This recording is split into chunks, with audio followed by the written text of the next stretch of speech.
Welcome to the Real News Network. I'm Jess Lenore in Baltimore, and welcome to this latest edition of the Porter Report. On Wednesday in Damascus, UN experts got a new tour of areas struck by purported chemical weapons attacks, which one official says he suspects may have been ordered by Syrian President Bashar al-Assad's brother. The day before, Syrian Foreign Minister Walid Muallim categorically denied the regime used chemical weapons. The use of chemical weapons was issued as one of President Obama's red lines over military intervention in Syria. The State Department also strongly suggested that Washington would consider proceeding with whatever plans it was developing with its allies in response to actions by the Syrian regime after a resolution condemning Syria's alleged poison gas use was stalled in the U.S. Security Council. Now joining us to respond to this latest news is Gareth Porter. He's a historian and investigative journalist on U.S. foreign and military policy. He writes regularly for Interpress Service on U.S. policy towards Iraq and Iran, and he received the UK-based Gellhorn Prize for Journalism in 2011 for articles on the U.S. war in Afghanistan. Thank you so much for joining us. Thank you very much, Jessel. So, Gareth, what's your response to this latest news? The U.S.'s attempt to get a Security Council passed through the United Kingdom, through the Security Council didn't work, but it seems like the U.S. is going ahead with preparations for an attack on Syria, which may happen as soon as Thursday.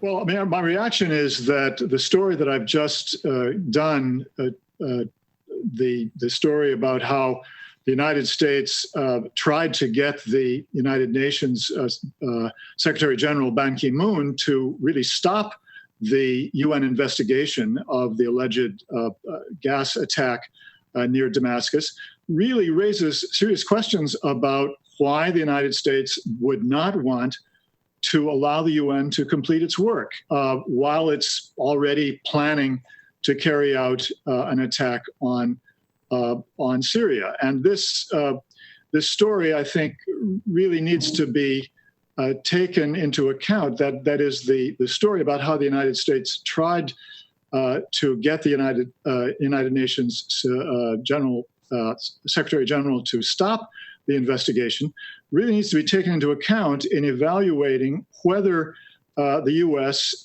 has an ironclad case for war against the Syrian regime based on merely humanitarian issues, the humanitarian issue of the use of chemical weapons. And I would argue that the evidence at this point is not ironclad. The video clips that we've seen online are certainly very emotional or emotive. They are compelling in that regard, but if carefully analyzed, they leave open a number of questions, a number of issues, which can only be really confirmed or only finally resolved with the United Nations investigative team completing its work and actually having physical samples of the blood from victims of the alleged attack. That's the primary way in which the United Nations could verify the charge that there was indeed a chemical weapons attack. And short of that, I think that the United States is still not on solid ground in claiming that it knows with a degree of certainty that would justify a major military raid on Syria, that it forms the basis for such a policy decision. And a question that seems to be on everyone's mind is, if it was in fact the Syrian government that carried out these chemical weapons attacks, why now? And what could their motivation be, knowing that the U.S. has said this would mean that they will carry out military attacks and intervene in Syria? Well, that is exactly correct, that is the first issue that really begs for some answer. And frankly, the news coverage in the mainstream media on this has brought out the reality that even those who are supportive of the United States carrying out a strike against the Syrian regime are frankly puzzled and unable to explain why that regime would carry out a major what is being billed as a major chemical weapons attack, precisely at the moment that the United States is threatening the possibility of an intervention, but still holding back.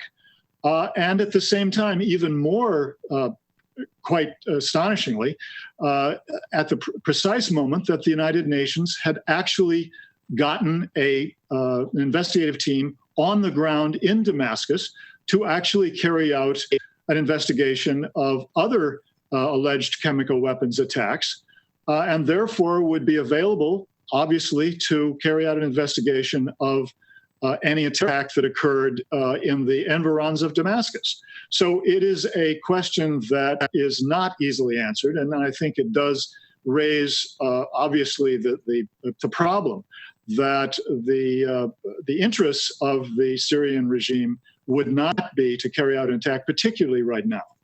So prior to this alleged chemical weapon attack, General Martin Dempsey, chairman of the Joint Chiefs of Staff, indicated the Obama administration did not support an attack on Syria because it believed the rebels fighting Assad's regime wouldn't support U.S. interests.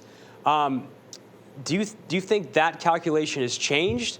And also within the last few days, Iran has indicated that a retaliation against Israel would occur if the U.S. attacked Syria, and Israel itself has been preparing for a possible retaliatory attack in its own borders.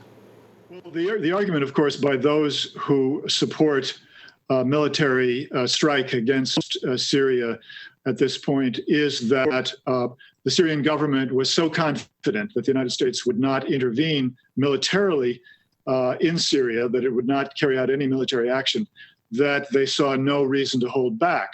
That argument, of course, needs to be evaluated again in light of the timing of this. Even if the Syrian government were confident the United States would not retaliate militarily, why would they carry out the attack precisely at the moment when they had the United Nations investigative team in Damascus? They would certainly not want to do it then. They would wait another week or two until the UN had left town and would not be in a position to confirm the attack if it were to be carried out. So I think that argument really does fall short of a rational explanation for this situation.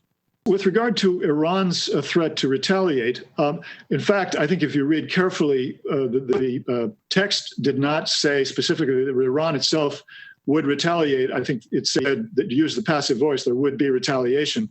And I think that is undoubtedly a reference to the likelihood that Syria would retaliate for a U.S. military strike against the Syrian forces or the Syrian government.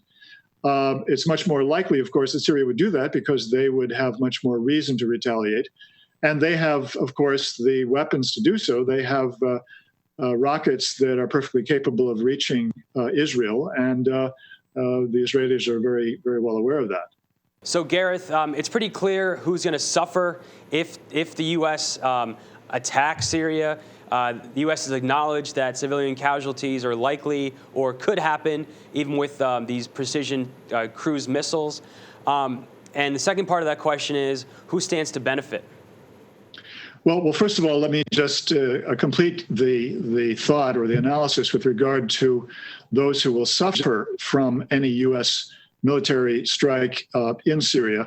It's not simply a matter of the immediate casualties of civilians in a strike, which undoubtedly will take place. It would take place, but also the fact that a military strike will tend to militate against a political solution because it would embolden the rebels, the opponents of the Assad regime, to redouble their efforts to use military force rather than to go to the negotiating table. And after all, only one of the rebel groups at this point has agreed to really negotiate, to go to the negotiating table. The others are all holding out for overthrowing the Assad regime.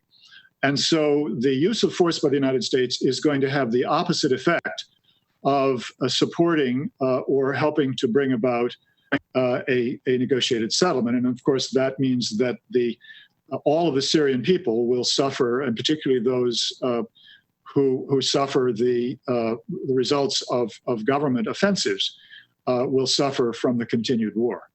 Now, with regard to who the benefactors are, I think the main ones, of course, from a subjective point of view, the people who think they will benefit are the rebel forces themselves, the rebel coalitions. They will think that the chances now are that they can move the United States further along the spectrum of violence to become more involved in the war by creating a no-fly zone and to do those things that the rebels have been demanding for the last year or so. And so they're the ones that have the biggest stake in this. Secondly, of course, the Israelis have made it very clear that they want the United States to be more involved at this point, and they have given the United States intelligence, which they claim shows that this attack took place, claiming that they intercepted messages from the Ministry of Defense in Syria to a military unit talking about the alleged chemical attack, the nerve gas attack, and that they have given that information to U.S. intelligence. And this has now been reported that the administration plans to use that as one of the centerpieces, if not the centerpiece, of its case for carrying out a strike in Syria. So the Israelis clearly believe that it's in their interest for this to happen. Gareth Porter, thank you so much for joining us. Thank you. Thank you for joining us on the Real News Network.